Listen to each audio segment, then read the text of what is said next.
Hello and welcome. तो last class में हमने कर लिया था मोहम्मद बिन तुगलक के कराचिल एक्सपीडिशन, खुरासन एक्सपीडिशन, और आज हम लोग करने वाले हैं और टोकन करेंसी भी कर लिया था। So today we are going to do the taxation in the Doab. ये भी मोहम्मद बिन तुगलक की एक जो है एडवेंचरस पॉलिसीज़ में से ही एक है और इसका भी फेलियर हो गया था। So let us see to it.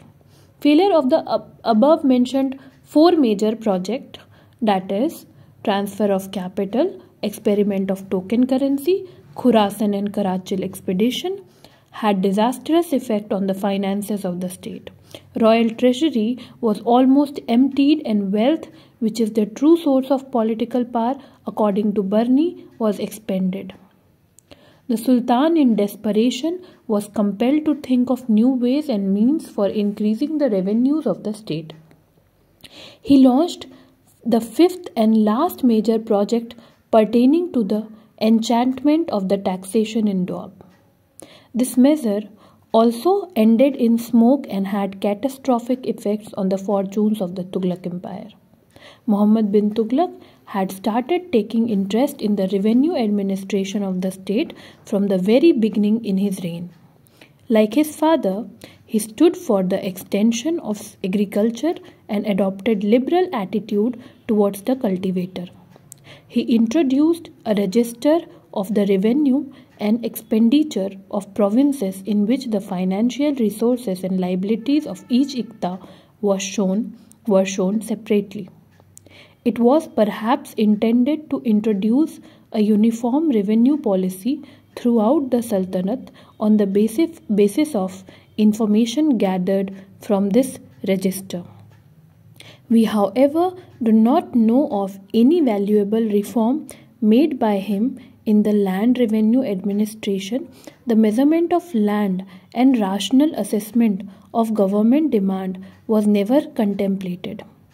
Nevertheless, the Sultan is said to have made one brief experiment for the reclamation of barren land and improvement of agricultural produce through rotation of crop. For this purpose, he created a Department of Agriculture styled Diwan-e-Kohi, which was managed by agricultural experts and officials of the revenue establishment in collaboration with the cultivators. A tract of land about 60 miles square in area was entrusted to it for experimentation, and an investment of 70 lakh tankas was made on it over a period of 2 years. Cultivators as well as the bureaucracy of his day failed, however, to appreciate the true value of such a scientific approach to the problem of agricultural growth. The corrupt officials misappropriated the funds, and the agriculturalists did not apply their brains to break the old tradition in the pattern of the cultivation. The department was wound after 3 years. This was too short a period for such an experiment to produce any tangible results, of course. तो मोहम्मद बिन तुगलक जो हैं अपने 4 मतलब experiments के failure की वजह से जो है उनका जो एम्पायर है वो पूरा उसकी रेवेन्यू पूरी खाली हो गई थी। तो उनको अब रेवेन्यू बढ़ाना था और रेवेन्यू बढ़ाने के लिए ट्रेजरी बढ़ाना था। ट्रेजरी खाली हो गई थी और ट्रेजरी इकट्ठा करने के लिए उनको रेवेन्यू बढ़ाना था। तो उन्होंने सोचा कि दोआब रीजन में टैक्सेशन बढ़ा दिया जाएगा। मोहम्मद बिन तुगलक जो है रेवेन्यू एडमिनिस्ट्रेशन में इंटरेस्ट लेना उन्होंने शुरू किया। अपने पिता की तरह ही वो जो है वो एग्रीकल्चर को बढ़ाने की कोशिश किया उन्होंने, और एक लिबरल एटीट्यूड रखा फार्मर्स के साथ, एक अच्छा एटीट्यूड रखा। एक रजिस्टर उन्होंने शुरू किया रेवेन्यू और एक्सपेंडिचर का प्रोविंसेस में, जिसमें कि फाइनेंशियल रिसोर्सेस और लाइबिलिटी जो है हर इक्ता का सेपरेटली लिखा हुआ था कि हर इक्ता के पास रिसोर्स कितना है और लाइबिलिटी मतलब जिम्मेदारी कितनी है और रिसोर्स कितना है। ये एक्चुअली में क्यों ऐसा किया गया, ताकि एक यूनिफॉर्म रेवेन्यू पॉलिसी जो है वो पूरे सल्तनत में बनाया जाए। तो एक प्रॉपर इन्फॉर्मेशन चाहिए ताकि उस अकॉर्डिंग जो है एक प्रॉपर पॉलिसी बन सके। लेकिन कोई वैल्यूएबल रिफॉर्म जो है उनके नाम से हमें जो है सुनने को नहीं मिलता है रेवेन्यू एडमिनिस्ट्रेशन में। Measurement of land, rational assessment of government demand कभी कंटेम्पलेट ही नहीं हो पाया। सुल्तान ने फिर भी जो है ब्रीफ एक्सपेरिमेंट वो करते रहे, एक्चुअली लोग भी इनको सपोर्ट नहीं कर पा रहे थे। तो बैरन लैंड को सुल्तान जो है वो इम्प्रूव करने की कोशिश किया उन्होंने रोटेशन ऑफ क्रॉप से। रोटेशन ऑफ क्रॉप क्या होता है, इसमें एक्चुअली क्या होता है कि एक बार आपने कोई भी सीरियल ग्रो करा और दूसरी बार जो है आप वहीं पर पल्सेस ग्रो कर रहे हो। पल्सेस जो है लेग्यूमिनस प्लांट जब ग्रो करते हैं तो क्या होता है कि सॉइल में वो फर्टिलिटी वापस से आ जाती है ना, क्योंकि वो नाइट्रोजन फिक्सिंग कर देता है सॉइल का बैक्टीरियाज, तो वहाँ पर क्या हो जाता है लेग्यूमिनस प्लांट की वजह से सॉइल की फर्टिलिटी रिटेन हो जाती है। तो ये रोटेशन ऑफ क्रॉप का चीज़ था। तो मोहम्मद बिन तुगलक ने एक डिपार्टमेंट खोला जिसका नाम दीवाने कोही था, और ये जो है ये एग्रीकल्चरल एक्सपर्ट मैनेज करते थे।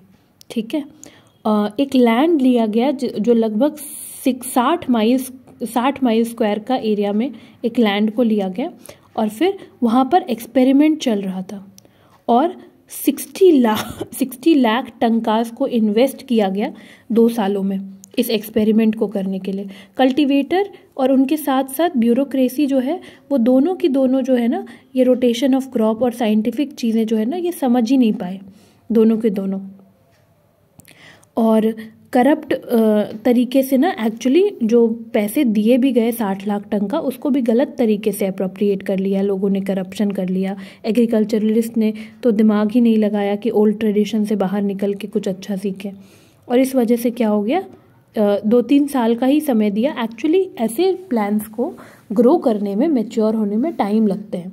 मोहम्मद बिन तुगलक ने इस प्लान के लिए बस 2-3 महीने का टाइम, 2-3 साल का टाइम दिया। 3 साल के बाद जब कुछ रिजल्ट उनको नहीं आया, इसके एक्चुअली रिजल्ट आने में he should have given more than 5 years, तो कुछ टेंजिबल रिजल्ट मिलते, बट इमीडिएटली उन्होंने जो है कॉल ऑफ कर दिया, इस प्लान को एंड कर दिया। और फिर इसके बाद no more is heard of sultan's interest in improvement of agriculture और reform of the revenue administration thereafter. Enhancement of taxation in the Doab had nothing to do with that type of creative urge in him. It is not appropriate either to give it a name of a project. The Sultan was anxious to replenish empty treasury. The fertility of Doab attracted him, and according to Barni, he arbitrarily enhanced the taxes in that region. The taxes were said to be intolerable and wrought untold miseries to people. तो क्या हुआ कि इसके बाद सुल्तान ने जो है agriculture और रिफॉर्म में कोई इंटरेस्ट कुछ खास नहीं लिया, रेवेन्यू रिफॉर्म में, और दोआब का टैक्स बढ़ाना वो इस चीज़ के पीछे उसका कारण ये प्रोजेक्ट नहीं था। और दोआब में टैक्स बढ़ाना कोई प्रोजेक्ट नहीं था, क्योंकि वो बहुत ही आर्बिट्रली, बहुत ही बिना किसी लॉजिक के सुल्तान ने बढ़ा दिया, क्योंकि रॉयल ट्रेजरी खाली हो गई थी और वो भरना था। बर्नी कहते हैं the enforcement of those scheme were so rigorous that feeble and low among the ryot were wiped out, while those who were rich and possessed the means and wherewithal became rebellious, with the result that the cities and districts were ruined and the cultivation was reduced to nothing.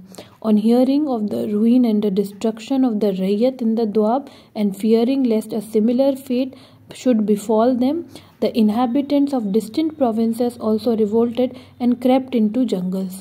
On account of diminution of cultivation in the Doab land, the ruin of the Rayyat and the Mia-e-Doab, and the rare arrival of caravans and convoys of grain from other parts of Hindustan in Delhi, as well as suburbs of Delhi, and in the whole of Doab area, a destructive famine broke. Prices of grains soared high and rains also stopped. A general famine prevailed which continued for several years. During this period perished millions of human beings. The old established life was disorganized and many people were displaced and uprooted. From that day departed the glory of Sultan Muhammad's empire, and his administration declined and became ineffective. तो क्या हुआ इसके बाद जो है, तो बर्नी कहते हैं कि जो छोटे छोटे रैयत थे वो तो जो जब टैक्स बढ़ा तो वो तो बर्बाद हो गए पूरी तरीके से, और जो अमीर रैयत थे वो भी अमीर लोग थे, लैंड ओनर्स थे, वो भी रिवोल्ट पर उतर आए। और उनको रिवोल्ट पर उतरता देख बाकी लोग जो दूसरे जगह पर थे अगल बगल में, उनको लगा उनका भी टैक्स बढ़ाया जाएगा, वो भी रिवोल्ट पर उतर आए। और ये भी सक्सेसफुल हो नहीं पाया क्योंकि लार्ज स्केल रिवोल्ट होने लगा और उसी वक्त सूखा भी पड़ गया, है ना, फेमाइन हो गया, और फिर रेन स्टॉप हो गया। तो लोगों के जो है पहले ही माइजरी है कि टैक्स बढ़ गया और साथ साथ सूखा भी पड़ गया, तो जो है जो माइजरी थी उसमें भी ऐड हो गया।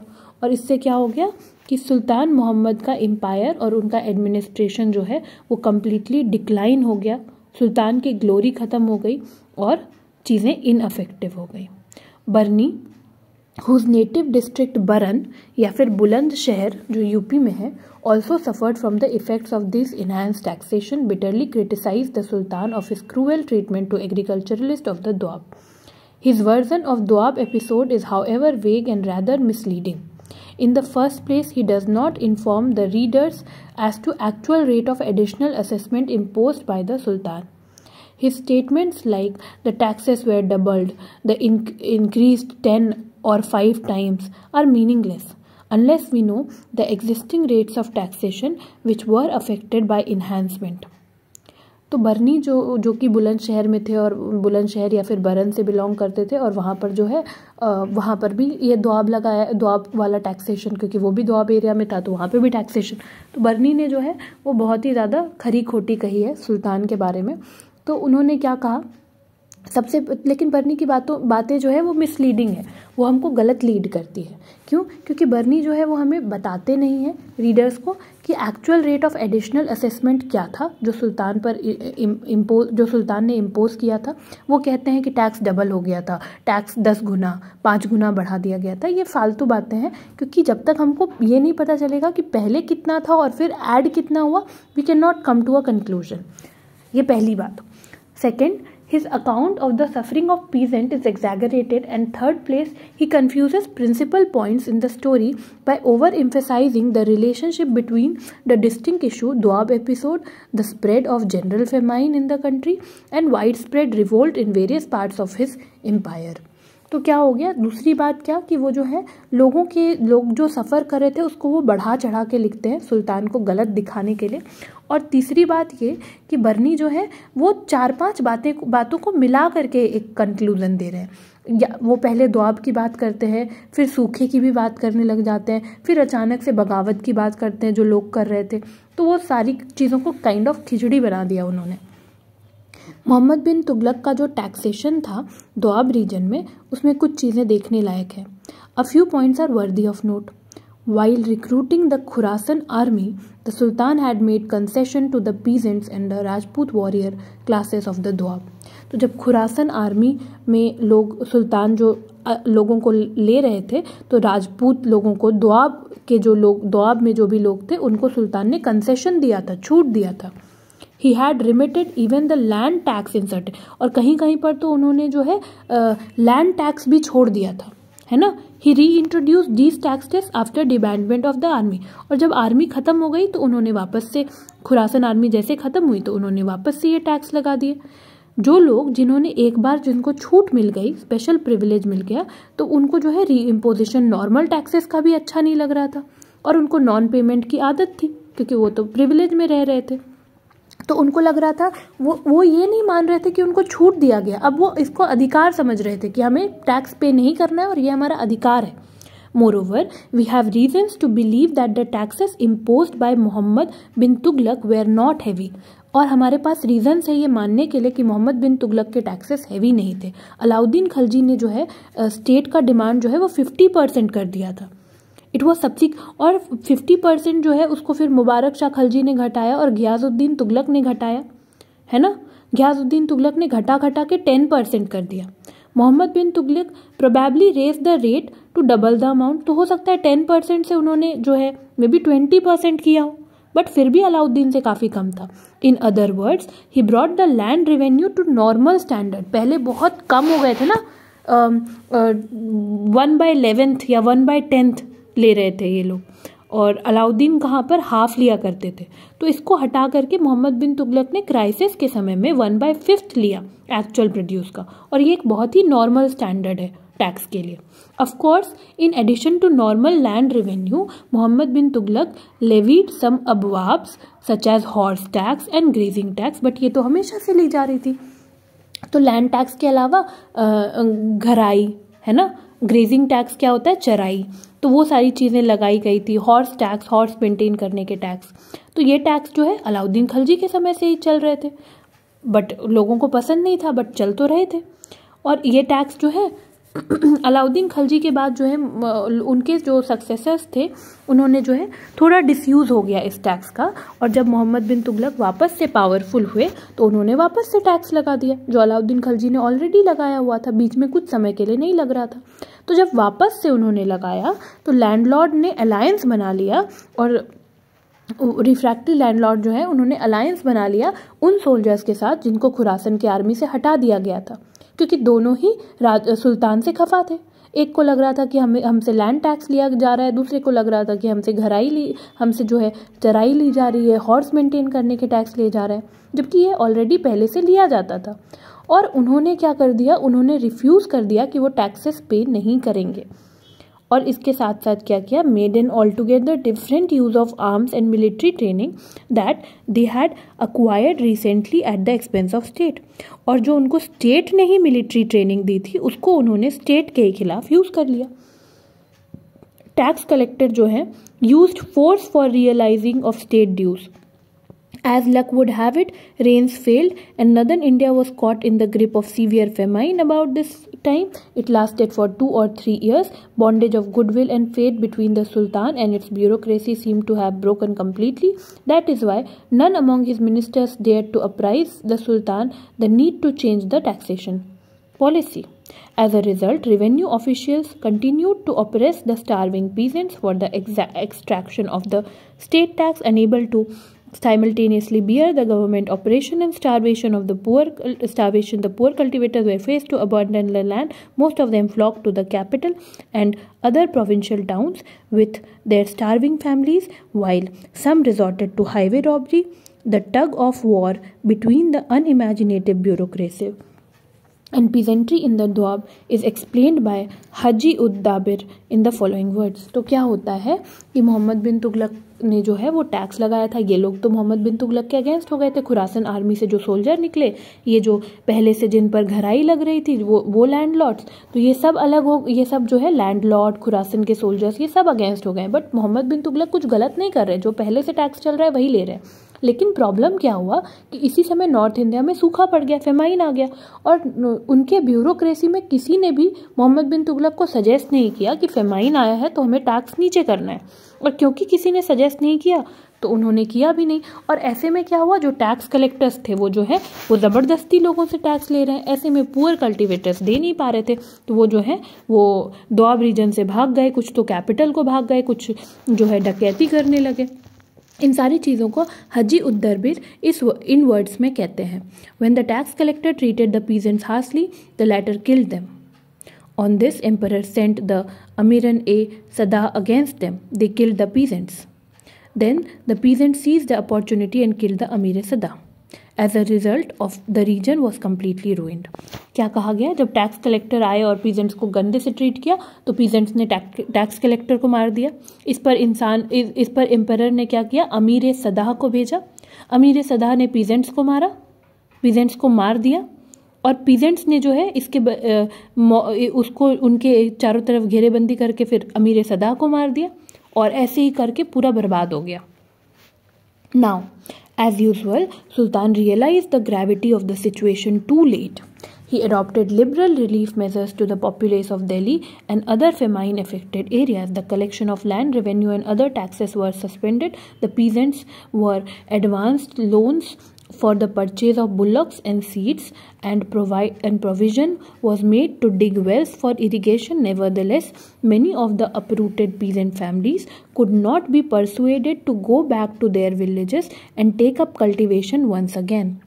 The Doab episode was silently merged into the countrywide discontent against the rule of Muhammad bin Tughlaq. तो क्या हो गया कि सुल्तान जो है उन्होंने समझा सिचुएशन की ग्रेविटी को, बट समय से थोड़ा लेट समझा, और फिर उसके बाद रिलीफ भी दिया लोगों को। लेकिन इसके बाद भी पीजेंट की फैमिली जो कि भाग गई थी, जो अपने जगह से जिनका बसेरा बिखर गया था, तो वो जो है वो विलेज को चले गए वापस से, और वहाँ पे कल्टीवेशन वो करने लगे। और दोआब एपिसोड जो है उस silently merged into country wide, और दोआब एपिसोड से धीरे धीरे जो है पूरे कंट्री में अलग अलग लोग जो मोहम्मद बिन तुगलक के अगेंस्ट थे, सब जो है एक दूसरे का साथ देने लगे और मोहम्मद बिन तुगलक के अगेंस्ट रिवोल्ट करने लगे। अभी यही रिवोल्ट के बारे में अब हम लोग पढ़ेंगे कि कहाँ कहाँ मोहम्मद बिन तुगलक के खिलाफ रिवोल्ट हुए। ओके, 1335 से 51 कहा जा रहा है रिबेलियंस का टाइम रहा। 1335 से शुरू हुआ डिसऑर्डर, जनरल अपसर्ज का मोहम्मद बिन तुगलक के खिलाफ। लोग जो हैं पूरे डिसइल्यूजन थे, अनप्रेडिक्टेबल और unintelligent conduct of the ones Adeel Sultan turned जालिम। उनको लगता था कि सुल्तान एक समय तो बहुत ही न्यायप्रिय थे, बहुत ही सही थे, और अब वो जालिम हो गए, एकदम सही काम नहीं कर रहे। उनको जो है यूनिवर्सली लोग जो है वो वाइजेस्ट फूल कहने लगे। वाइजेस्ट क्यों? क्योंकि वो बहुत पढ़े लिखे थे, और फूल क्योंकि उनका कोई भी जो है प्रोजेक्ट सक्सेसफुल नहीं हो रहा था। सुल्तान बहुत ही डिससेटिस्फाइड सुल्तान खुद बहुत परेशान थे अपने ब्यूरोक्रेसी और नोबेलिटी से, और इंटर्न जो है उनके ब्यूरोक्रेसी और नोबेलिटी के लोगों का कॉन्फिडेंस उनसे भी चला गया। वाइल पब्लिक जो है वो भी सुल्तान से परेशान थी, है ना। और ऐसा ही चलते जा रहा था। सुल्तान ने धीरे धीरे जो है सुल्तान का जो है अपने military generals, provincial governors, feudal chieftains, इन पर से सुल्तान की पकड़ जो है वो कमज़ोर होती गई, और धीरे धीरे जो है अपराइजिंग शुरू हो गया, सुल्तान के अगेंस्ट बगावत चालू हो गई। मालाबार में जो है eastern coast of extreme southern peninsula 1335 में क्या हुआ, सुल्तान को जो है 16 बगावतों को शांत करना पड़ा। और जब सुल्तान की डेथ हो गई तब तक वहाँ पर बगावतें हो ही रही थी। 1351 तक बगावत हुई। हर ये 16 बगावतें जो है इनका नेचर अलग अलग था, scope and the scope from the earlier isolated instances of revolt of some disaffected individual। और जो लोग एक्चुअली में बहुत गुस्सा थे सुल्तान से, तो वो ही एक्चुअली इसको जो है हवा दे रहे थे। मेन ऑब्जेक्टिव सारे के सारे रिवोल्ट का क्या था कि मोहम्मद बिन तुगलक से सब खफा थे, सब मोहम्मद बिन तुगलक को हटाना चाहते थे और इंडिपेंडेंट स्टेट्स बनाना चाहते थे। Malabar region therefore constitutes a watershed in the history of Sultanate of Delhi. It signals the decline and slow disintegration of mighty Turkish Empire। क्योंकि Malabar region में 16 रिवोल्ट्स हो गए। बार बार वो चाह रहे हैं कि मोहम्मद बिन तुगलक से किसी तरह बचा जाए। नॉर्दर्न इंडिया जो है वहाँ पर सीवियर फेमाइन आया हुआ है, और फिर जो दोआब के लोग हैं वो जो हैं were infirmant when Sayyid Hassan, the governor of Malabar, raised his standard of revolt। और दोआब के लोग जो हैं उनको कोई फ़र्क नहीं पड़ रहा था जब सैयद हसन ने अपना रिवोल्ट स्टार्ट किया। कंटिजेंट जो है रॉयल आर्मी के उनको माबार में भेजा गया। आई एम सो सॉरी, मैंने पीछे इसको मालाबार प्रोनाउंस कर दिया, तो माबार में भेजा गया। और माबार जो है वो दिल्ली से 6 मंथ की डिस्टेंस पर है, मतलब दिल्ली से माबार जाने में 6 महीने लग जाते हैं। Change side and remain there. इससे क्या हो गया, सुल्तान को जो है बहुत गुस्सा आ गया, और सुल्तान ने पर्सनली इंपीरियल आर्मी को सुल्तान ले गए, और फिर जो है पहले जिसको भी भेज रहे हैं वो माबार में ही जा कर के रह जा रहा है। रॉयल आर्मी जो माबार जा रहा है वो वहीं का हो जा रहा है, और वापस सुल्तान को कुछ रिपोर्ट ही नहीं दे रहा। अब वो भी रिवोल्ट में आ गया। सुल्तान को बड़ा गुस्सा आया, और सुल्तान ने इंपीरियल आर्मी लेकर के सुल्तान चले गए साउथ। ग्रेट मिसफॉर्चून ये हुआ कि साउथ में इस समय प्लेग फैल गया। बिदर के पास में जब आर्मी गई तो वहाँ पर प्लेग फैल गया, और बहुत सारे लोग मारे गए, और सुल्तान को जो है वापस से दौलताबाद लौटना पड़ा। सुल्तान खुद बीमार हो गए और किसी तरह से मरते मरते बचे। इंपीरियल आर्मी जो है वो पूरी बर्बाद हो गई, तितर बितर हो गई, और बहुत सारे लोग जो हैं जनरल्स जो हैं वो मारे गए प्लेग की वजह से। सुल्तान बहुत ही दुखी हो गए इस नेचुरल कैलामिटी से, और उन्होंने जो है अपना ये आइडिया कि वो एक एक्सपीडिशन करेंगे फार साउथ को, वो जो है ये आइडिया उन्होंने त्याग दिया और नॉर्थ में वापस से आ गए। धाड़ में कुछ समय तक रहे वो, धाड़ में, और pretty long time till his return in the capital in July 1337। Dhar में रहने के बाद फिर वो कुछ समय के बाद 1337 में कैपिटल में वापस से रिटर्न हो गए। इससे क्या हुआ, हसन को जो है एक अपॉर्चुनिटी मिली और हसन ने जो है खुद को इंडिपेंडेंट रूलर बना दिया मदुरा का, क्योंकि सुल्तान तो आकर के भी वापस चले गए। और उन्होंने क्या टाइटल लिया, हसन जो है जिन्होंने मदुरा का खुद को इंडिपेंडेंट रूलर बना दिया, उसने टाइटल लिया सुल्तान सैयद एहसन शाह।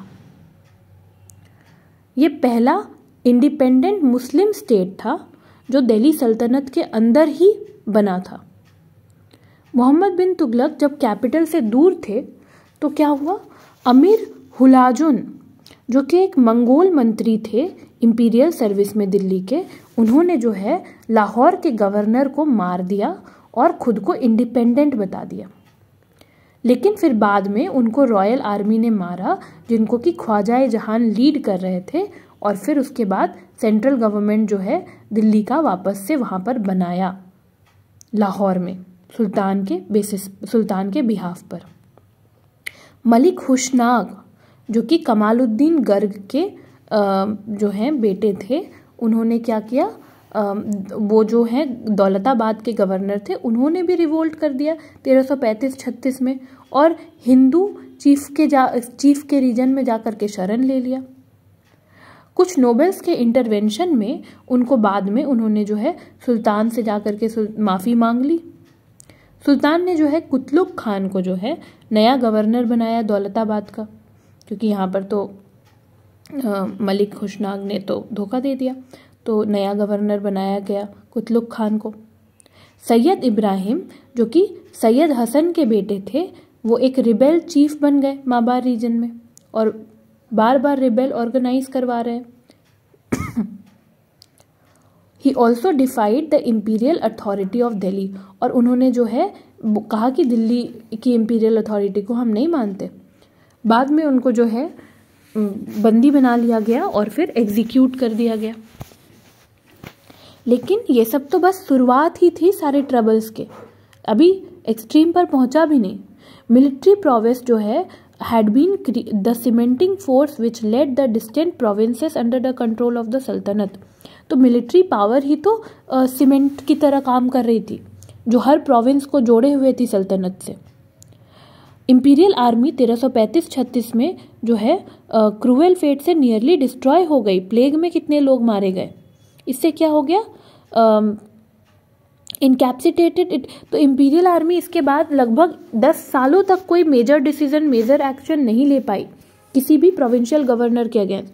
और इससे प्रोविंशियल गवर्नर जो है उनको भी पता था कि इंपीरियल आर्मी की हालत ख़राब है, तो वो और ज़्यादा जो है इंपीरियल आर्मी की बेइज्जती, इंपीरियल आर्मी के ऑर्डर्स को नहीं मानना, ये सब करने लगे। घियाजुद्दीन बहादुर जो कि बंगाल के गवर्नर थे, वो दिल्ली के अगेंस्ट उन्होंने 1330-31 में ही रिवोल्ट कर दिया था, बट उनको हरा करके मार दिया गया था रॉयल ट्रूप से। और अब जो है बहराम खान जो कि सुल्तान के सौतेले भाई थे, वो सोनार गांव के जो है गवर्नर बन गए थे। सोनार गांव डेक्का में, जो कि आज ढाका है। लखनौती का गवर्नरशिप जो है वो कादर खान संभाल रहे थे। जब बहराम खान की डेथ हो गई तो एक जनरल अपराइजिंग हो गया दिल्ली के अगेंस्ट, पर सुल्तान जो है उसके खिलाफ कोई एक्शन नहीं ले पाए। कादर खान जो है और कुछ भी नहीं टू टेक एनी एक्शन, कुछ भी नहीं कर पाए इंपीरियल अथॉरिटी बनाने के लिए। कादर खान को जो है रिबेल्स ने मार दिया अल्टीमेटली, और 2 इंडिपेंडेंट मुस्लिम स्टेट जो है वो बंगाल में आ गया। एक का हेडक्वार्टर सोनारगांव और दूसरे का हेडक्वार्टर लखनौती। पहला वाला फकरुद्दीन मुबारक शाह के अंदर और दूसरा वाला शमसुद्दीन इलियास शाह के अंदर। बंगाल जो है अब सल्तनत से निकल गया, क्योंकि बंगाल तो इंडिपेंडेंट हो गया, और 2 अलग अलग रूलर के अंदर, एक सोनार गांव में और एक लखनौती में। तो ऐसा ही हो रहा था, अलग अलग जगह पर रिवोल्ट्स पे रिवोल्ट्स हो रहे थे।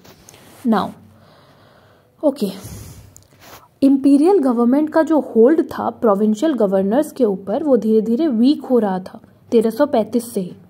Therefore, the earlier ideal of the Sultan to establish uniform civil administration throughout the empire also received ignominious burial.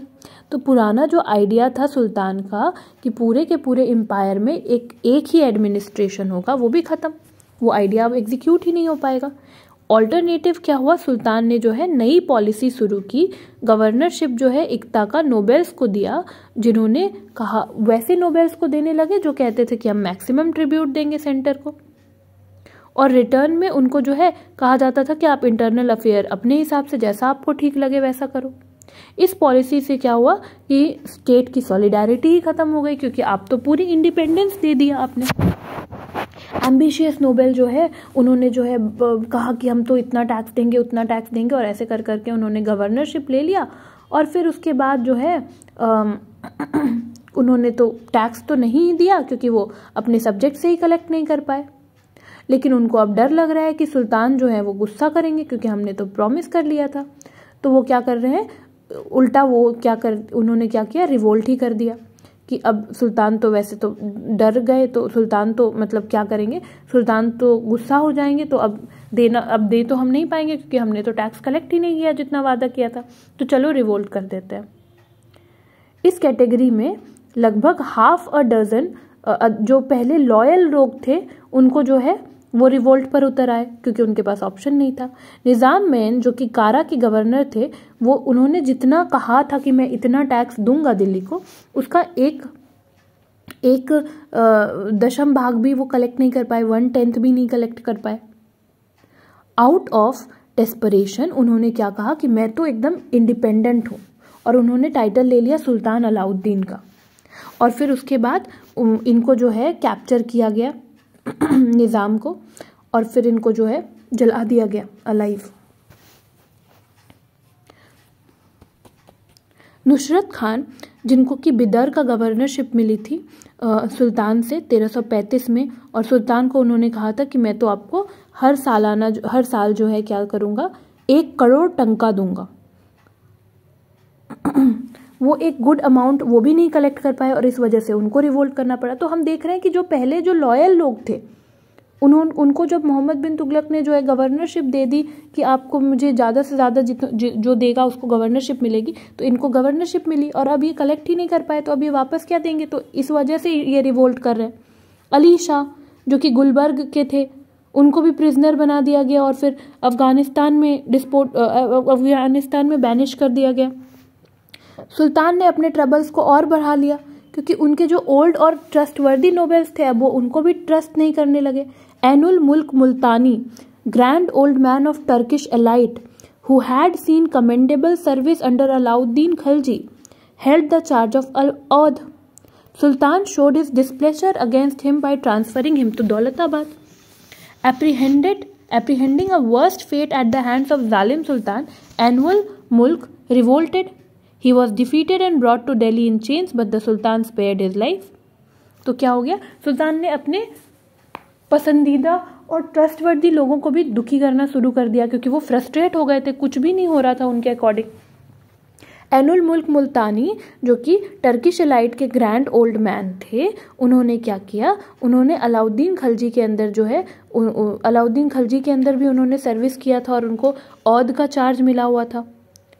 सुल्तान जो है उनसे नाखुश हो गए किसी बात पर और उन्होंने जो है एनुल मुल्क मुल्तानी को दौलताबाद भेज दिया। अब उन्होंने सोचा कि दौलताबाद जाने से अच्छा है कि मैं रिवोल्ट कर दूं, उन्होंने भी रिवोल्ट कर दिया। हालांकि उनके रिवोल्ट को जो है शांत कर दिया गया और फिर उनको जंजीर में जकड़ के सुल्तान के सामने पेश किया गया। सुल्तान ने उनको माफ कर दिया। शाहू अफगान जो कि एक रिबेलियस नोबेल थे, उन्होंने जो है मुल्तान के ही गवर्नर को मार दिया और फिर मुल्तान का कंट्रोल अपने हाथों ले लिया। मोहम्मद बिन तुगलक को एक एक्सपीडिशन ले जाना पड़ा अपने पर्सनल कमांड में उनके अगेंस्ट। जब रॉयल आर्मी वहां पहुंची मुल्तान में तो शाहू जो है वो पहाड़ियों में जाकर छुप गए। सुल्तान इतना फ्रस्ट्रेट हो गए और उनको इतना ज़्यादा गुस्सा आ गया कि वो अफगान इनहैबिटेंट्स पे अपना गुस्सा उतार रहे थे। इनोसेंट अफगान इनहैबिटेंट्स पे वो जो है गुस्सा उतारने लगे। जाट और भट्टी जो राजपूत कल्टीवेटर्स थे सुनम और सुमान एरिया के, वो जो है with held the state taxes, वो भी स्टेट का टैक्स नहीं दे रहे थे और रिवोल्ट ऑर्गेनाइज करने की कोशिश कर रहे थे। रॉयल आर्मी जो है उन्होंने रिवोल्ट को मर्सीलेसली सप्रेस तो कर दिया और रिबेल लीडर्स को जो है बुलाया गया दिल्ली। वहां पर उनको कहा गया where they were either beheaded और forcibly converted to Islam. Clear नहीं है, दो ऑप्शंस है, यानी तो शायद उनको मार दिया गया था या फिर उनको इस्लाम में फोर्सिबली कन्वर्ट कर दिया गया, जाट और भट्टी को। अब सुल्तान इनिशियली तो सक्सेसफुल रहे प्रोविंशियल रिवोल्ट्स को खत्म करने में, लेकिन इससे सिचुएशन इम्प्रूव नहीं हुआ। जब वो प्रोविंशियल रिवोल्ट्स को खत्म कर रहे थे तो उनको हार्ड हैंड से डील करना पड़ा और उनके क्रूएल और इनह्यूमन ट्रीटमेंट से जो है रिबेल्स और प्रवोक कर गए, रिबेल्स को और प्रवोक कर दिया उन्होंने, और रिबेल्स जो है वो और ज्यादा आ गए। कंट्री साइड रिबेलियन और डिसऑर्डर जो है उससे जो है हिंदूज को साउथ इंडिया की एक अपॉर्चुनिटी मिली कि वो खुद को इंडिपेंडेंट घोषित कर दे। ओल्ड हिंदू रूलिंग फैमिली में कृष्ण नायक जो कि प्रताप रुद्र देव टू के बेटे थे, जो कि वारंगल के मतलब लोग थे, उन्होंने खुद को इंडिपेंडेंट कह दिया। लेकिन उनका सक्सेस जो है वो शॉर्ट लिव्ड था। वाइल वीर बल्लाल थ्री जो कि वीर बल्लाल थ्री के डेथ के बाद जो है, while Veer Ballal three and his son Veer Ballal four, इन्होंने जो है स्ट्रगल भी कैरी किया सुल्तान के अगेंस्ट। ये मदुरई के थे, तो मदुरा वारंगल ये लोग खुद को इंडिपेंडेंट कह रहे हैं, स्ट्रगल कर रहे हैं। साउथ में भी ऐसा चल रहा है। मीनवाइल हरिहर और Bukka who were associated with extinct ruling house of Warangal, Harihar और बुक्का जो है वो वारंगल के रूलिंग हाउस से ही किसी तरह से एसोसिएटेड थे, जो अब खत्म हो गया था। उन्होंने जो है एक नया साम्राज्य ही तैयार कर लिया साउथ में, जिसको कि विजयनगर किंगडम कहते हैं 1336 में, जो धीरे धीरे आगे चल के अभी तो बहुत छोटा सा अभी किंगडम तैयार किया, प्रिंसिपैलिटी कह लो तैयार किया, बाद में ये बहुत ही ज्यादा बड़ा बन जाता है विजयनगर किंगडम। लेकिन द रिवोल्ट ऑफ अमीर सदा, the foreign nobles of imperial service, तो फॉरेन नोबल्स जो इंपीरियल सर्विस पे थे उनका जो रिवोल्ट हुआ मालवा में, गुजरात में, दौलताबाद में, which finally sealed the fate of Sultanate in the south.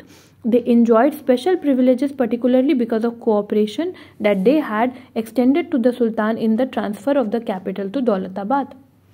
तो इनको जो है सुल्तान बहुत सपोर्ट करते थे, अमीर सदा को के नोबल्स को, इंपीरियल नोबल्स को, फॉरेन इंपीरियल नोबल्स को। क्यों सपोर्ट करते थे? क्योंकि जब सुल्तान ने दिल्ली से दौलताबाद अपने कैपिटल को शिफ्ट किया था तो इन लोगों ने सुल्तान को बहुत हेल्प किया था। ये एम्बिशियस थे, अग्रेसिव थे अपने कंडक्ट में, और स्टेट के बदले ये खुद रिच हो रहे थे, है ना।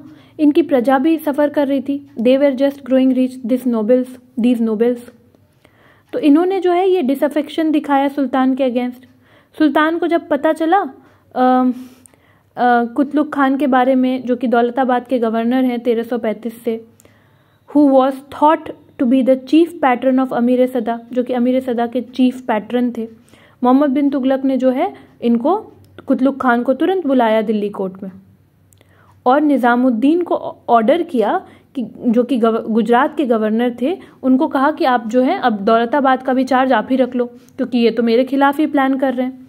इससे अमीर ने सदा जो है उनको बड़ा गुस्सा आ गया और वो लोग जो है बिल्कुल उन्होंने कहा कि हम तो कोऑपरेट ही नहीं करेंगे, क्योंकि हम तो वी विल नॉट कोऑपरेट। क्योंकि वो क्यों नहीं कोऑपरेट करेंगे? क्योंकि वो लोग तो कुतलुक खान को सपोर्ट कर रहे थे।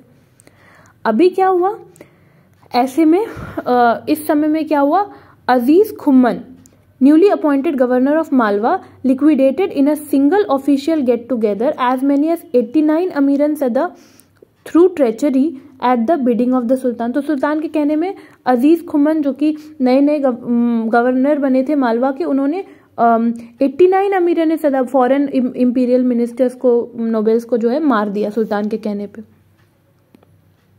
इससे क्या हुआ कि टर्किश ब्यूरोक्रेसी जो है मालवा की, गुजरात की, महाराष्ट्र की, वो जो है उनको सुल्तान से ट्रस्ट खत्म हो गया। सुल्तान जो है वो रॉयल आर्मी लेकर के अब हर जगह जहां जहां रिवोल्ट हो रहा है सुल्तान जा रहे हैं। सुल्तान जो है जब तक दौलताबाद पहुंचे तो दौलताबाद जो है वो वहां पर अपना होल्ड जमा चुके थे। सुल्तान ने वैसे रिबेल्स को हरा दिया और फिर वापस से दौलताबाद का आउटर फोर्ट जो है वो ले लिया। लेकिन besieged rebels heroically defended the inner fort while their fellow brethren acquired control over the important towns of Maharashtra, Telangana, and started a war of liberation against oppressive and discredited regime of Muhammad bin Tughlaq. They received encouragement and support from the public in general. तो यहाँ पर क्या होता है ना कि मोहम्मद बिन तुगलक ने outer fort तो दौलताबाद का ले लिया, लेकिन जो अंदर में जो घेरेबंदी के अंदर बंद थे रिबेल्स, उन्होंने बहुत अच्छे से इनर फोर्ट को बचा के रखा, और उनके भाई बंधु जो बाहर हैं, जो घेरेबंदी से बाहर हैं, उन्होंने जाके महाराष्ट्र और तेलंगाना के इम्पोर्टेंट टाउन्स पर अपना कब्जा जमा लिया, और उनको पब्लिक ने भी साथ दिया क्योंकि पब्लिक भी मोहम्मद बिन तुगलक के को सपोर्ट नहीं करना चाहती थी. While the conquest of Daulatabad was halfway through, the Sultan received intelligence about the outbreak of fresh uprising in Gujarat. Taghi, a new rebel leader, killed the governor of Gujarat, occupied Anhilwada and Cambay, and attacked Broch. तो क्या हो गया, दौलताबाद में जब ऐसा चल ही रहा था तो सुल्तान को पता चला कि गुजरात में तगी नाम का एक नया जो है इंसान, उसने बगावत कर दी है और उसने गुजरात के गवर्नर को मार दिया है. अनिलवाड़ा, कैम्बे, ब्रोच सबको जो है ऑक्यूपाई कर लिया. ब्रोच को अटैक कर दिया, अनिलवाड़ा और कैम्बे को ऑक्यूपाई कर लिया गया है. तो सुल्तान को फिर से गुस्सा आया. उन्होंने आधा ही कॉन्कर किया हुआ महाराष्ट्र छोड़ दिया अपने डिस्पिरिटेड और डीमोरलाइज्ड ऑफिसर्स के हाथ में कि तुम लोग करो, और वो गुजरात की तरफ चले गए अपनी रॉयल आर्मी को लेकर के. यहाँ पर पहले ही सोल्जर परेशान है, वो तो कुछ करना ही नहीं चाह रहे. इससे क्या हो गया, महाराष्ट्र के जो रिबेल्स थे उन्होंने रॉयल सोल्जर्स को हरा दिया, क्योंकि वो तो पहले से भी कुछ खास कर नहीं रहे थे, और ऐसे में उन्होंने रॉयल सोल्जर्स को क्या किया, हरा दिया महाराष्ट्र के रिबेल्स ने. ठीक है, और फिर उसके बाद क्या किया, lay the foundation of Bahmani kingdom. और इन लोगों ने महाराष्ट्र में जो लोग हैं, this enabled the rebels of Maharashtra and Telangana to extirpate the royal pockets of resistance in the south and lay the foundation of Bahmani kingdom. तो महाराष्ट्र के जो रिबेल्स हैं और तेलंगाना के, उन्होंने बहमनी किंगडम को स्टैब्लिश किया रॉयल आर्मी को हटा के. हसन गंगू जो मोस्ट अकम्प्लिश्ड लीडर थे इन रिबेल्स के, वो जो हैं वो थ्रोन पर आए बहमनी किंगडम के. दौलताबाद में वो थ्रोन पर आए अगस्त 1347 में, और उन्होंने टाइटल लिया अलाउद्दीन बहमन शाह का. हसन गंगू का ही नाम है अलाउद्दीन बहमन शाह, उन्होंने उपाधि ली है. और इससे क्या हुआ, सल्तनत का जो है सदर्न पेनिनसुला पे, बहमनी किंगडम के बनते ही सल्तनत का सदर्न पेनिनसुला से कंट्रोल खत्म हो गया. मीनवाइल मोहम्मद बिन तुगलक जो है वो तगी के साथ डेडली कॉन्फ्लिक्ट में इंगेज थे. तगी जो है उसको उनकी डिफीट हो गई बहुत सारे एनकाउंटर्स में, और फिर वो जो है वो सिंध के तरफ भाग गए, और वहाँ पर जाम ऑफ ठट्टा के साथ जो है तगी ने जो है जाम ऑफ ठट्टा के पास शरण ले लिया. सुल्तान ने जो है वो अपने सारे उम्मीदें सुल्तान ने छोड़ दी कि उनको साउथ वापस से मिल सकता है, और उन्होंने अपना पूरा का पूरा अटेंशन गुजरात को दिया. गुजरात में वो लगभग 2 साल तक रहे, वहाँ पर लॉ एंड ऑर्डर को मेंटेन किया, और फिर अपना दिमाग बना लिया कि उनको सिंध भी वापस चाहिए. ठीक है, तगी के साथ हिसाब बराबर करना है. तो जब वो ठट्टा को जा रहे थे तो वो जो है वो बीमार पड़ गए, और फिर उनकी डेथ हो गई 20 मार्च 1351 को. काफ़ी दिल टूट गया था उनका डेथ के समय, क्योंकि इतना बड़ा एम्पायर इतना छोटा हो गया. मतलब इन्होंने अपनी आधी ज़िंदगी जो 1335 से 1351 तक, which is more than 10 years, almost 16 years, तो इतने समय तक ये जो हैं ये क्या कर रहे थे, ये बगावत ही शांत कर रहे थे different parts of the kingdom पे. एक छोटा सा पार्ट है एस्टिमेट, वो भी हम लोग इसी वीडियो में कवर कर लेंगे. And after that about Firoz Shah Tughlaq हम लोग नेक्स्ट वीडियो में करेंगे.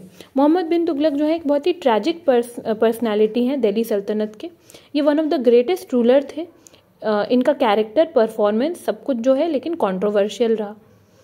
ये इनके सब्जेक्ट जो है इनको समझ नहीं पाए, इनके ब्यूरोक्रेसी इनके साथ, इनके पॉलिसीज़ को इनके अकॉर्डिंग चला नहीं पाई, और जितनी ब्रिलियंट पॉलिसीज़ थी इनकी, उतने ही मिजरेबली सारी पॉलिसीज़ इनकी फेल कर गई.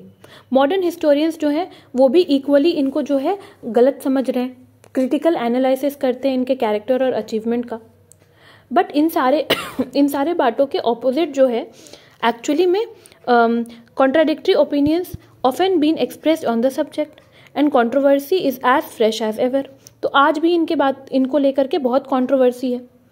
कोई भी दूसरा रूलर अर्ली मेडिवल इंडिया का इतना ज़्यादा डेवलप्ड नहीं था, है ना, और या कोई भी दूसरे रूलर के कैरेक्टर को या पॉलिसी को इतना ज़्यादा मजाक नहीं उड़ता जितना मोहम्मद बिन तुगलक के पॉलिसी का बन जाता है, या कंट्रोवर्शियल किसी दूसरे रूलर की पॉलिसी इतनी ज़्यादा है नहीं। जबकि इन्होंने बहुत सारी जगहों पर सही काम भी किया था, लेकिन हर चीज़ को एक कंट्रोवर्शियल टर्न दे दिया गया। मोहम्मद बिन तुगलक ने जो है left nothing to be desired from the point of view of academic and intellectual attainments. Scholar as well as soldier, he was enthusiastic, ambitious man of high moral character who started his reign with everything in his favor. Mohammad bin Tughlaq जो है उनको हर तरह का ज्ञान, उन्होंने जो है ज्ञान इल्म हर तरह का जो है तालीम उन्होंने हासिल की, और फिर उसके बाद जो है वो सोल्जर बने। वो एक एंथुजियास्टिक एम्बिशियस मैन थे, उनका कैरेक्टर काफ़ी सही था, और उनका रेन जो है वो उन्होंने जो शुरू किया तो सब चीज़ उनके फेवर में था। लोग जो है उनसे जो है वो बड़ी बड़ी चीज़ों की उम्मीद रखते थे, क्योंकि वो एक आइडियल मैन थे। एंड ही वॉज इंटेंडेड कि लोग समझते थे ये रेडिकल चेंजेस लाएंगे, बड़े बड़े चेंज लाएंगे, और पूरे के पूरे इंडिया को जो है इम्पीरियल डोमेन के अंदर अपने बंद करेंगे। लेकिन इनके जो virtues of his character and qualities of his head and heart were of no avail since he suffered from lack of common sense. लेकिन इनके पास जो है, भले ये बहुत ज्ञानी थे, बट इनके पास कॉमन सेंस नहीं था। ये थोड़े आइडियलिस्टिक थे, थोड़े विजनरी थे। मोहम्मद बिन तुगलक जो है ये हमेशा अपनी मन की करते थे, और कभी दूसरे की एडवाइस या मिनिस्टर्स कुछ सही एडवाइस भी देते थे तो भी नहीं सुनते थे। ओवर कॉन्फिडेंट थे ये अपने कैपेबिलिटीज़ पर, अपने स्कीम्स को अपने अकॉर्डिंग बनाते थे, और बहुत ही जल्दी इनको रहती थी। तुरंत से स्कीम लगाओ, तुरंत से फ़ायदा हो, नहीं हुआ तो तुरंत से बंद। जैसे एग्रीकल्चरल वाला हम देख रहे हैं कि इन्होंने बहुत अच्छा किया रोटेशन ऑफ क्रॉप, लेकिन 3 साल के अंदर बंद कर दिया, क्योंकि इनमें पेशेंस नहीं था। ये प्रोज और कॉन्स कभी देखते नहीं थे कि क्या अच्छा हो सकता है, क्या बुरा हो सकता है इम्प्लीकेशन से। तुरंत लगाया, नहीं हुआ, तुरंत खत्म। तो इनके इंटेंशंस हमेशा अच्छे रहते थे, लेकिन फिर भी ये गलत इम्प्लीमेंटेशन की वजह से इनकी जो पॉलिसीज़ है वो हमेशा से फेल करती आई। मोहम्मद बिन तुगलक जो है ये सबसे ज़्यादा इम्प्रैक्टिकल मैन इन्होंने खुद को साबित किया। क्यों? ये बहुत ही किसी भी आइडिया को जब इनके हेड पे आया तो ये जो है कॉन्सिक्वेंसेस नहीं सोचते थे, बहुत ही हॉट टेम्पर्ड थे, और तुरंत चाहते थे कि आइडियाज़ पर जो है वर्क किया जाए। अगर कोई इनके अगेंस्ट बोल देता था, कुछ अगेंस्ट बता देता था, तो ये तुरंत सीवियर पनिशमेंट दे देते थे। जो इनके ट्यून पर डांस, इनके इशारे पे जो नाच नहीं रहा तो उनको तो ये पनिशमेंट दे देते थे। इनको डिस्क्रिशन नहीं था, इनको पता नहीं था, इनको कूल जजमेंट नहीं आता था, ये मॉडरेशन नहीं जानते थे। तो इस वजह से क्या हुआ कि बहुत तेज होने के बावजूद, बहुत ही ब्रिलियंट होने के बावजूद, बहुत ही नॉलेजेबल होने के बावजूद ये क्या कर रहे थे, बेवकूफ़ों वाली काम कर रहे थे। इसलिए इनको बहुत कोई कहते हैं मिक्सचर ऑफ ऑपोजिट्स। ये अपने खुद के दुश्मन थे। इस बात में कोई भी दो राय नहीं है कि एज अ रूलर और एडमिनिस्ट्रेटर ये बहुत ही गंदी तरीके से फेल कर गए। इन्होंने जो है estimation of elite and grandees of empire came to be hated and despised by his subject। शुरू में लोग इनको इतना ज़्यादा खुशी से लोगों ने इनको राजा बनाया और ये सारी चीज़ें हुई, सुल्तान बनाया, लोग सेलिब्रेट कर रहे थे कि अब तो ये बहुत ही अच्छे राजा बनेंगे, बहुत पढ़े लिखे हैं। सबके उम्मीदों पर पानी फिर गई, है ना, और फिर लोग जो है इनसे नफरत करने लगे। He died in harness and in his death redeemed his honor and dignity as one of the greatest despotic rulers of the period under review। और ये मर गए, और उसमें भी इनका और ये मरे, और उसके बाद भी जो है ये ग्रेटेस्ट सुल्तान तो थे, लेकिन तुगलक डायनेस्टी के तो ग्रेटेस्ट सुल्तान ही कहेंगे हम इन्हें, लेकिन ये डेस्पोटिक रूलर थे, किसी की सुनते नहीं थे। सल्तनत of Delhi reach the maximum territorial as well as political dimension during his reign. इनके समय में दिल्ली के पास मैक्सिमम टेरिटोरियल और पॉलिटिकल डायमेंशंस थे। Khyber to Sonargaon and Nagarkot to extreme south. This is something that we need to keep in mind. That is just a second. तो यहाँ पर I am so sorry, kind of lost the track, so just a second please।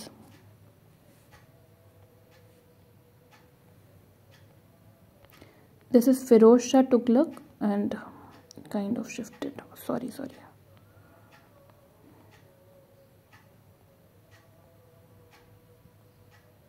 हाँ, तो what we were discussing कि क्या हो गया कि मोहम्मद बिन तुगलक जो है इनके टाइम पर अच्छा खासा दूर तक जो है खैबर से सोनार गांव और नागरकोट से एक्सट्रीम साउथ तक फैला हुआ था. This is something important, you need to mark it.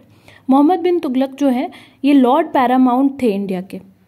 उनको अगर रिजेक्ट कर दिया, in rejecting him Indians also rejected the integrity of central authority and political unity of the country. और जब हमने इनको रिजेक्ट किया ना तो हमने कंट्री के पॉलिटिकल यूनिटी को रिजेक्ट कर दिया, क्योंकि एक्चुअली में इनके आइडियाज़ ब्रिलियंट थे, इनको लोगों ने सपोर्ट नहीं किया सही तरीके से, और इस वजह से इनके जाने के बाद, इनके खत्म होने के बाद वापस से इंडिया में क्या आ गया, डार्क एज आ गया, फ्यूडल सिस्टम आ गया, है ना, which had received a serious jolt. वो डार्क एज जो कि अलाउद्दीन खलजी ने ख़त्म किया था.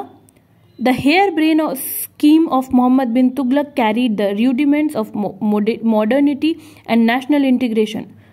मोहम्मद बिन तुगलक के जो स्कीम्स थे ना वो नेशनल इंटीग्रेशन पर बेस्ड थे, है ना, वो मॉडर्न स्कीम्स थे, अपने समय से बहुत आगे की स्कीम्स ये लेकर के आए.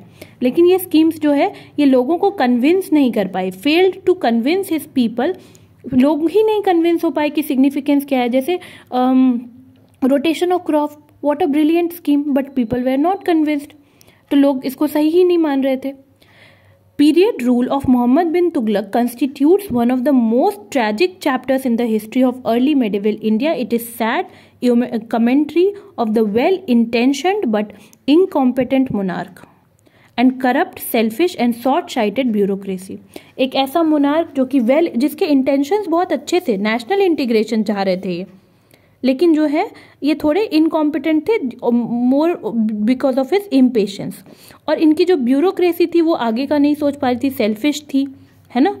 इस वजह से जो है इनका एरा जो है वो एक ट्रैजिक एंड होता है इनके एरा का. इनके सपने पूरे नहीं हो पाते और इनकी जो इमेज है वो कम्प्लीटली ख़राब हो जाती है. आज हम इनको वाइजेस्ट फूल से याद करते हैं. एक हिस्टोरियन मेंशन करते हैं मोहम्मद बिन तुगलक के डेथ पर, and so the king got rid of his subject and the subjects got rid of king. मतलब और इस तरह से मोहम्मद बिन तुगलक की जब डेथ हो गई तो उन्होंने लिखा, और इस तरह से सुल्तान को प्रजा से और प्रजा को सुल्तान से राहत मिली.